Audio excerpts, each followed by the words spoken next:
السلام علیکم دوستو، کیا حال چال ہے؟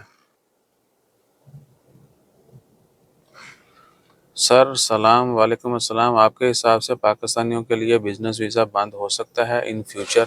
بھائی جان بہت شکریہ، آپ نے یہ کمنٹ کیا، لیکن آپ نے کوئی غلط ویڈیو دیکھ کے جو ہے نا یہ کمنٹ کر دی ہے۔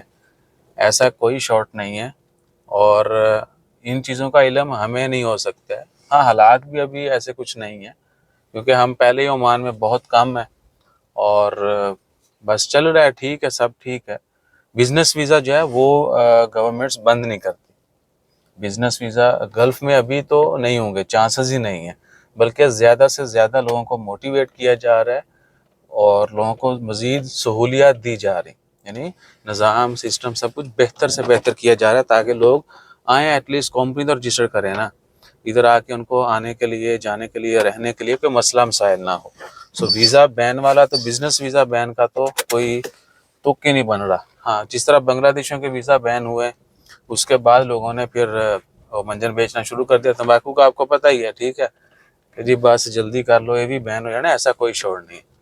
اب آپ ایک چیز بیچ رہے ہو تو آپ لوگوں کو یہ کہنا شروع کر دو کہ جلدی خرید لو، یہ فیوچر سے نہیں ملنی، ٹھیک ہے، اور کہیں اور سے بھی نہیں ملے گی، تو وہ الگ بات ہے۔ پلیز اس طرح کے ڈیسیژن لینے میں جلد بازی مت کریں۔ آپ کی ضرورت ہے پہلی چیز تو بھی وہ کام کریں، ٹھیک ہے نا، بغیر ضرورت کے، اور ضرورت سے زیادہ بھی نہیں آپ نے کرنا۔ کمپنی بنانی، ویزا لینا ہے، کچھ بھی کرنا ہے اس طرح کا کچھ بھی، آپ اس سب بھائی سے ایک دفعہ مشورہ ضرور کر لیجیے گا، آپ کو A to Z صحیح انفارمیشن پتہ چل جائے گی۔ بعد میں پھر آپ کی مرضی کی آپ نے کون سی گاڑی میں بیٹھ کے، کون سی گاڑی کے اندر بیٹھنا ہے، کون سی گاڑی کے اوپر چڑھنا ہے، کون سی گاڑی کے نیچے آنا ہے۔ جزاک اللہ، اللہ حافظ۔